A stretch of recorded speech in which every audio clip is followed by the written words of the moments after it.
The Sudan army has reclaimed Khartoum and the Camille Idris-led new transitional government is up and running. Officials hail these latest developments as a symbolic step towards restoring national authority. But there is another twist to it all. Mohamed Hamdan Dagalo's Rapid Support Forces (RSF) have complicated matters further by declaring a parallel government that claims authority over territory it controls. This week on the program, we look at the mixed picture the conflict inside Sudan is painting and ask, is Sudan anywhere near achieving peace, unity and stability? I'm Beatrice Marshall. Welcome to Talk Africa.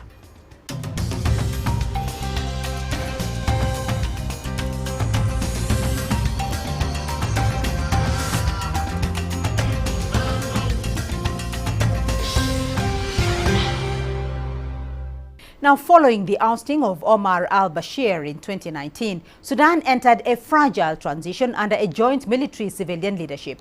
The government was then overthrown in another coup in October of 2021, which was staged by General Abdel Fattah al-Burhan, the head of the Sudan army, and his deputy RSF leader, General Mohamed Hamdan Dagalo, better known as Hemedti.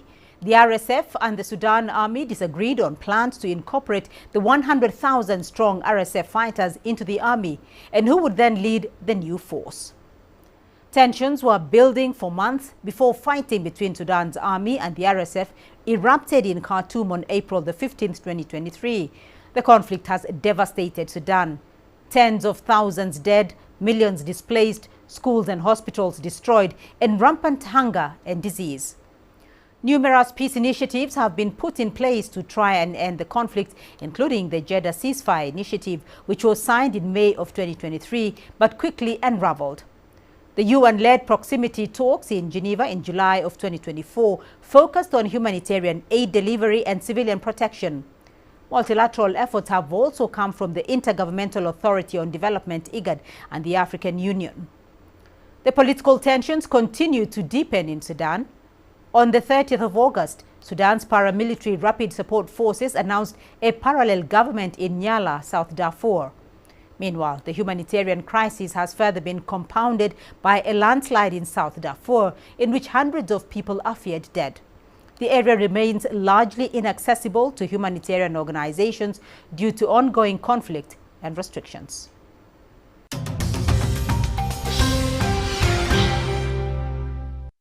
And joining me now to unpack the protracted state of the crisis in Sudan are from Raleigh in North Carolina, Professor Kodr Zarur, Professor of Political Science and International Relations at the North Carolina State University. From Cairo, Ambassador Mohamed El Shazli, member of the Egyptian Council of Foreign Affairs. And with me here in studio, Dr. Hassan Kanenje, Director of the Horn Institute for Strategic Studies. Gentlemen, welcome to the program. I want to start off with you, Ambassador El Shazli. Sudan is in the grip of overlapping crises, political, humanitarian and security. Let me start by asking, what is driving the crisis in Sudan today? Is it a power struggle among the elite, ethnic division or external interference? It is a combination of all of these factors. Sudan became an independent country in 1956 after severing its relations with Egypt. I don't say that Egypt was an occupying country, but we were one country. Since that date, there hasn't been a moment of peace in Sudan. There has always been turmoil. It started with the war between the North and the South, which lasted for over 50 years. And when that was settled and the South seceded, there was the war between the government and Darfur.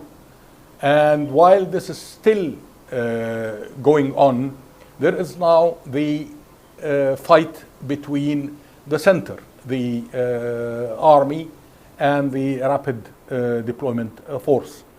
So this is a very pitiful state. Sudan is potentially a very rich country, rich with resources, rich with its manpower. There are in the diaspora hundreds of talented Sudanese people who have been driven away from their country because of the instability. Right. So, Dr. Kanenje, there hasn't been a moment of peace in Sudan. And as we speak now, a new Sudan transitional government has been put in place in Khartoum, complete with a cabinet. On the other end, though, the RSF, led by Mohamed Hamdan Dagalo, also known as Hemeti, has, announced a parallel government in Nyala, that is in South Darfur, its stronghold. Is the RSF move a distraction or a threat to the leadership in Khartoum? The establishment of parallel government is a response, of course, to what they see as increasingly SAF attempts to present itself as a legitimate representation of the Sudanese people. And so there is a competition over legitimacy, both internally as well as globally to the international community. And so both of them are actually trying to consolidate their power and their hold, but also communicate to the rest of the world that they are representing a significant population of the Sudanese population. What does this mean, though, for Sudan? What it means, it's going to continue to polarize the country even further, and I think make some efforts towards a resolution actually more intractable and more difficult. Let me get that from you, Ambassador El Shazli. What does this all mean for Sudan? I think it is very ominous that now we are having two governments, one in Khartoum and one in Nyala. This, as the professor rightly said, will increase the polarization and will increase the difficulty of reaching a solution. We have gone through this experiment before in the interim period before the independence of South Sudan. We had, in fact, two governments, or in fact, three governments. We had the national government, and then we had a government in South Sudan and a government in North Sudan. This led to the escalation and led to the polarization of all the constituents of Sudan. So, Professor Zarour, staying on that for the moment, because the state news agency has described the government's return to Khartoum as a symbolic step towards the return of state institutions to the capital. So what concrete gains has the Sudan army made in securing territory, in restoring normalcy, and particularly in protecting the civilians? Late last year and early this year, February, March, the Sudanese army, armed forces, have regained territories in Durman, in Khartoum, in Ubaid, Bahri. So those are important territories that the Sudanese government under Al-Burhan, that's a tremendous victory, but does not end the war. But having the representation by the Sudanese government back in Khartoum, certainly that gives confidence, it boosts morale among the Sudanese people, but does not end the crisis. Unfortunately, it further deepens the crisis simply because the rapid forces have countered that by having their own government. Again, further complicating matters for the future. So I don't see an end in sight at this time, but that symbolism is important to build confidence among the Sudanese people, and internationally, it gives the Sudanese government a voice internationally. Well, the Sudanese army says it has recaptured Khartoum, for instance. I mean, is that recaptured territory, is that sustainable or just temporary? Well, at this time, it seems to be sustainable, further to remain to be seen. However, I think as long as the international support continues flowing to Mr. Al-Burhan, I think that will continue until further notice. But the other side, again, they have their own game plan, again, which further deteriorates the situation on the ground. And that basically certainly will have negative consequences on a humanitarian crisis that the Sudanese people are facing. Ambassador El Shazli, is an immediate ceasefire possible at this point? The problem is the lack of allegiance to the Sudanese nationality and to the Sudanese people. When a party declares triumphantly that it has occupied territories in Sudan, or that it has destroyed buildings in Sudan, or killed people, so this is something you say against a foreign invading power. But you do not say about your brother in the country, you don't say it about the infrastructure of your own country, you don't say it, the other party, to have a negotiations. We have to, first of all, reach the conclusion that we are one country and one people, not treat each other as enemies and foreign aggressors, so long as this mentality is supreme, I don't think we have a chance of ceasefire. We'll have a ceasefire for 10 days, a month, and then it's going to start the fighting all over again. I think there is a big responsibility towards the regional system and the international system. I will give you an example. In I think it was in the 60s, there was a coup d'etat in Greece, and they ousted the king and they brought a military junta. Greece was ostracized by the whole of Europe. The problem is now there is the regional community, whether it is the African Union or the Arab League, every party is jockeying for power in Sudan, not trying to solve for the sake of the Sudanese people. They are jockeying, members of this community are jockeying for power in Sudan. The international community has become impotent. You are seeing what is happening in Gaza and what is happening in the Ukraine, and Right. and the international community.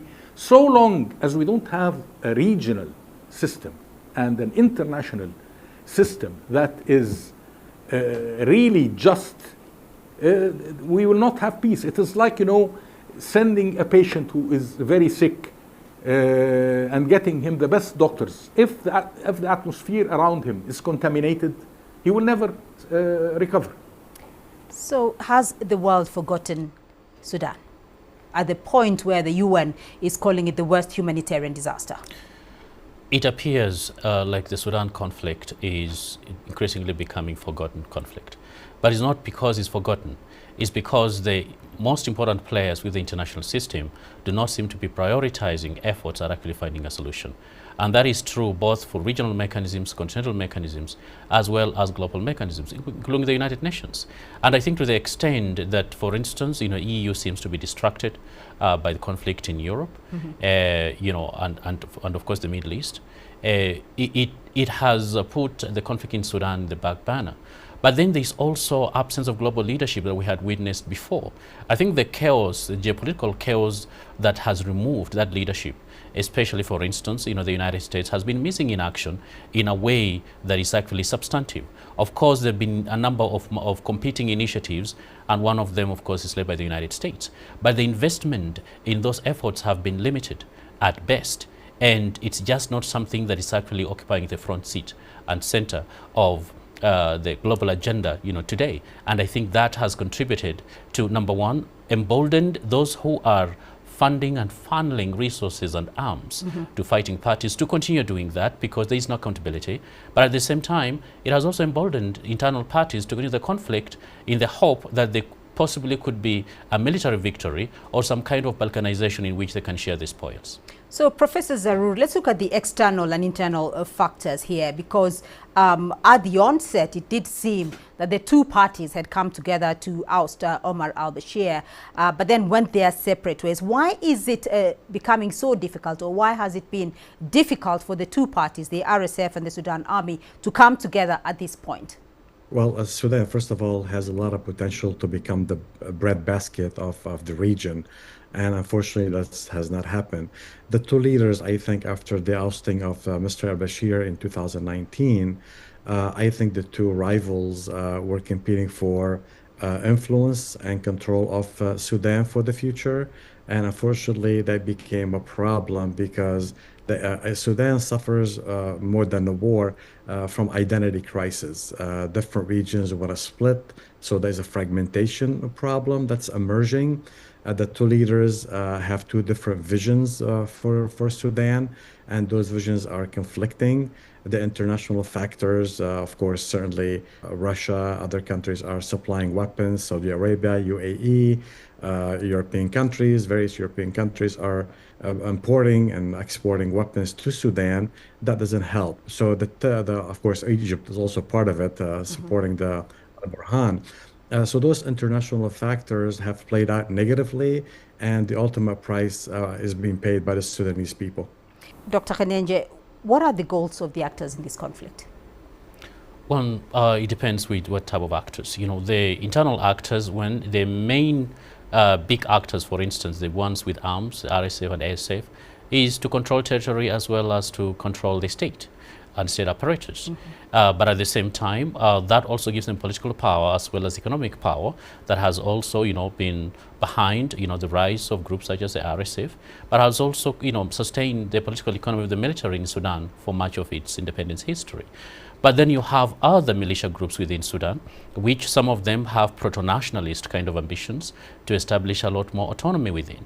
But then you have the regional as well as external actors that actually either want to have a foothold or to control the trajectory of Sudan, considering the centrality of Sudan within the region, that as a bridge, you know, between this part of the world and North Africa and the Middle East.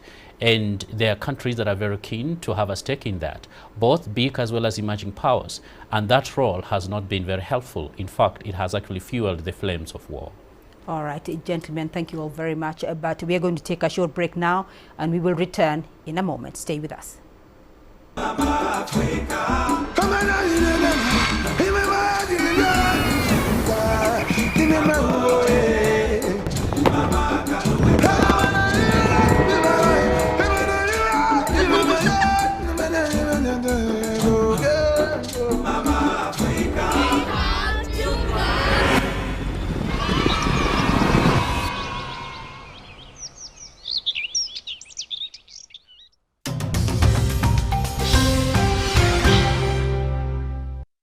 Welcome back to Talk Africa. Still with me are Professor Kodr Zarur, Ambassador Mohamed El Shazli, and Dr. Hassan Kanenje. Let's now continue our discussion on the Sudan crisis.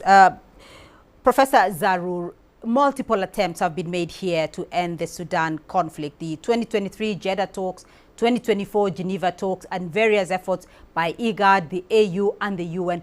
Why have peace talks consistently failed, or have they failed? Well, the balance of power keeps shifting back and forth, and the various countries tips the balance of power in favor of one group against the other. So that balancing game has failed miserably, unfortunately, and consequently, the Sudanese people are not seeing hope, leading not only fractured society and fractured governance in Sudan, but ultimately failed state. So unfortunately, it was a failing state. Now it's completely failed state. And the only really way out is internal cohesion, internal agreements among the various parties. And they have to really focus on how to build the country viable for all its citizens. We have not seen that internally. Externally, I think the UN, I think various powers, global powers, must treat Sudan as an important nation, which could lead to unstable region or a stable region. If they want a stable region, they really have to put sources. We mentioned, one of the guests mentioned forgotten Sudan. It's not forgotten Sudan, it's ignoring Sudan.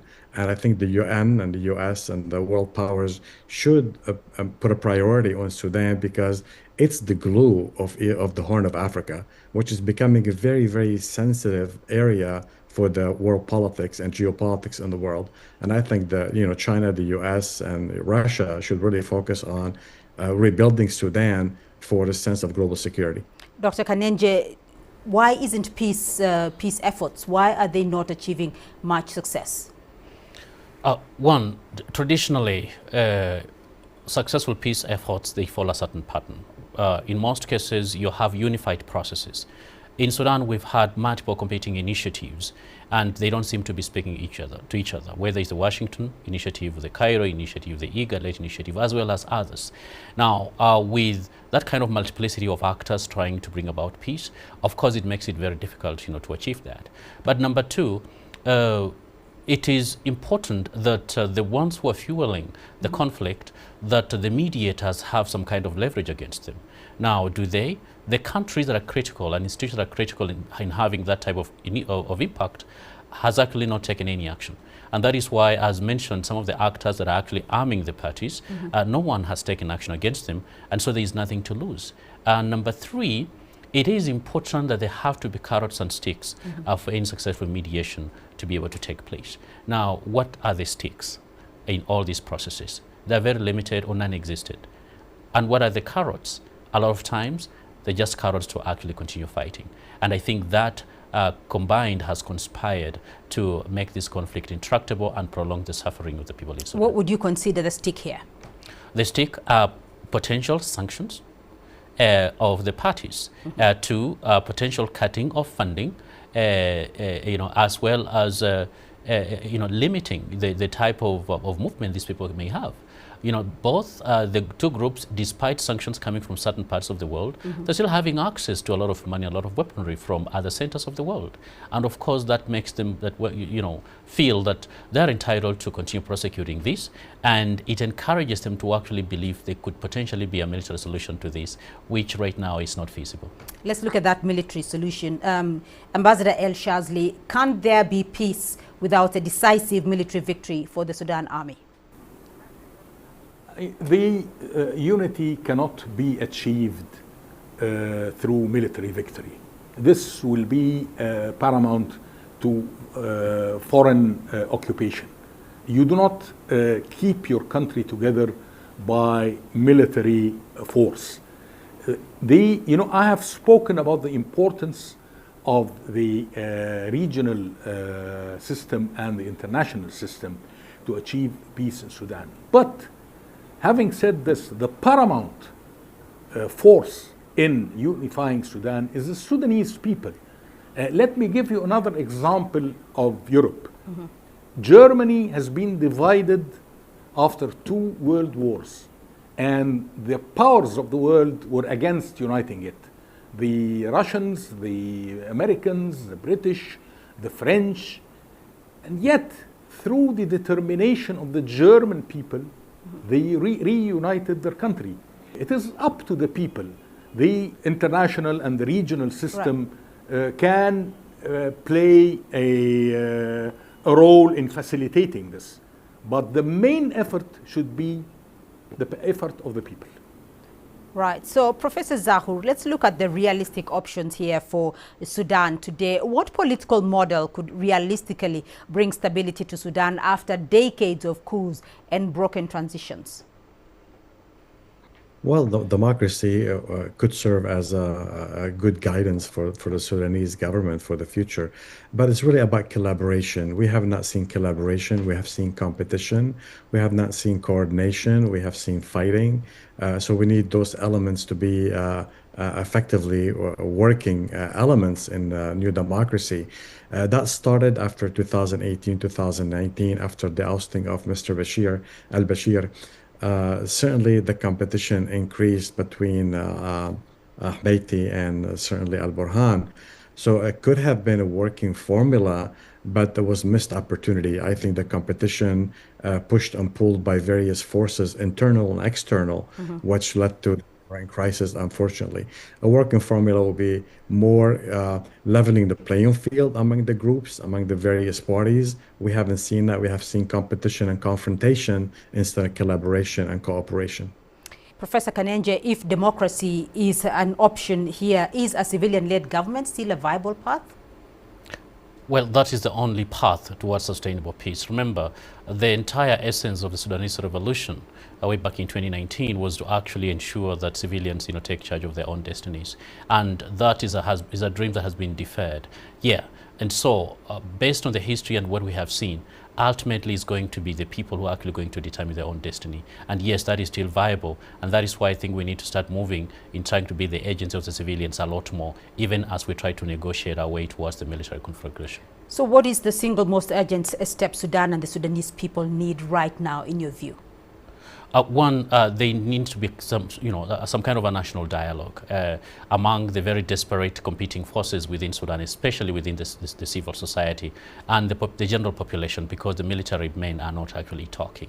Number two, there has to be a call, especially of the United Nations, to ensure a resolution is passed to actually impose some kind of a ceasefire on those parties with carrots and sticks to ensure that the suffering that is going on stop. Because without those basic conditions, I think it's going to be far-fetched kind of dream to think about, starting negotiations under the current circumstances.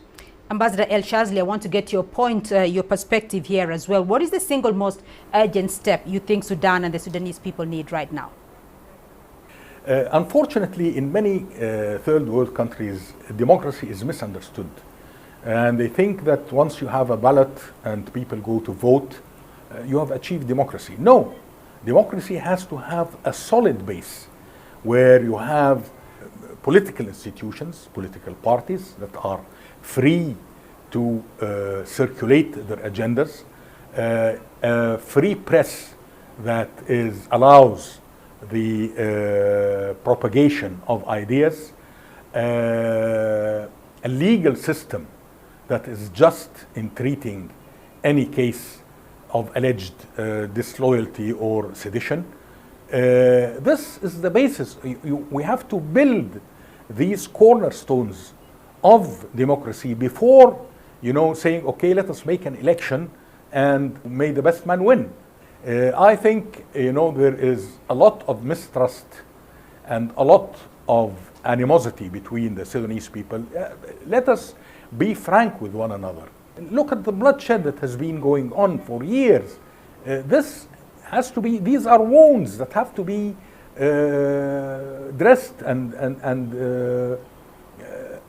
hatred that has to be diffused. So this is the most important thing for Sudan today. Right. So I want to get your winding up thoughts, gentlemen, and let me start off with you, Professor Zarour, as you wind up. If you were speaking directly to the people of Sudan right now, they are starving, they are displaced, they are unheard, they are desperate for hope. What is your message on the way forward? Well, I think they need to have a focus on the Sudanese and diaspora. The wonderful, great Sudanese in diaspora have a lot of talent. They have a lot of education. They could build those institutions, democratic institutions. They could build a grassroots movement in Sudan that will give legitimacy to the Sudanese government, because the current crisis really is homemade, of course, supported by outsiders. But at the same time, I think diaspora, Sudanese and diaspora could play a critical role. And I think they should really find a kind of a committee working from the outside, try to build these institutions and effectively take over the next government. Dr. Kanenje. I think it is time for the Sudanese community to start organizing from the local, regional, as well as international levels, and what has been mentioned about the diaspora. Because those people with arms have failed the Sudanese people, I think it's about time for the Sudanese civilians, wherever they are, to actually start organizing so they can stop agonizing in the current war and climate. Ambassador El Shazli? I would second this call, and let the Sudanese people see that the people with arms have failed them and destroyed the country. And I don't think there is something that we can call people with arms. Any people with arms have brothers, have sisters, have cousins, have loved ones who are not armed. So if we do not take the fate of the whole Sudanese people and have pride in our country and have pride in our people, this would be the first step to build a new Sudan. Indeed, gentlemen, thank you all very much for your insights and this discussion. But that's all we have time for on this edition of Talk Africa. A big thank you to our guests today, Professor Kodru Zarour, Professor of Political Science and International Relations at the North Carolina State University, Ambassador Mohamed El Shazli, a member of the Egyptian Council of Foreign Affairs, and Dr. Hassan Kanenje, Director of the Horn Institute for Strategic Studies. Remember, you can be a part of this conversation online through our social media handles on Facebook and X. You can also catch the show on our YouTube playlist. Do keep the conversation going and join us again next week for more Talk Africa. From me, Beatrice Marshall, and the team here in Nairobi, until next time, it's goodbye.